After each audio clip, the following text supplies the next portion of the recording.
What's going on, folks? Steelers Rewind here. Was in the facility today for a short 45-minute availability.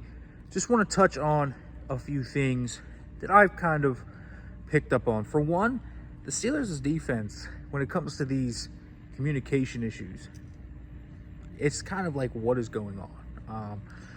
Now, that you have to understand when you are going through communication issues in the back seven, because there's not any up front from what I'm seeing. You know, it's not like guys are out of the wrong gaps or anything. The D-line's been pretty good.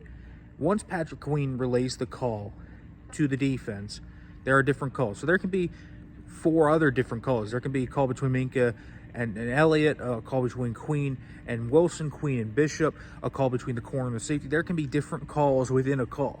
And so something is not being relayed there, whether it is the communication aspect of it, whether it is the relaying of the communication, whether it's guys straight up just not knowing the playbook. There's a lot of questions there, but it's a significant issue for the Steelers. They have to fix that on defense. On offense, man, I feel like there was a lot of frustration. The Steelers prepared a lot for these Cowboys blitzes, the double A mug stuff that the Cowboys usually bring. It's Mike Zimmer's kind of specialty. He was the kind of the father of these double A gaps. Mugs. The Steelers didn't see any of them, and they were surprised by that. They saw it once when Najee Harris was in the game on a 3rd down, and that was it.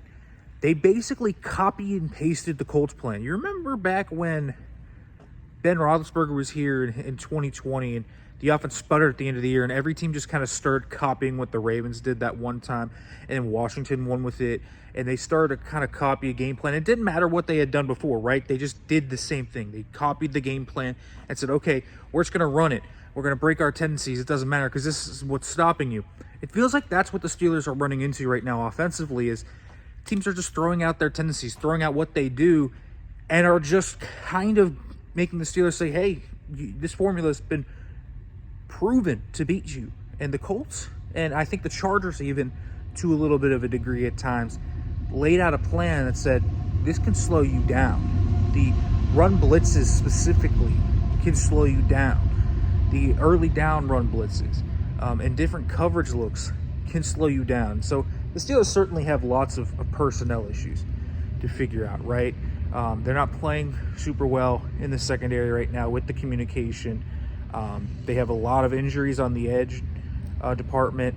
Nick Farabaugh walked through the locker room today. He was limping, hamstring, so like obviously nothing crazy. It's not like he's on crutches or anything, but we'll see the severity of that. That's a significant issue with the Steelers. Russell Wilson walked through. He seems to be in high spirits. It seems like this could be the week that he comes back.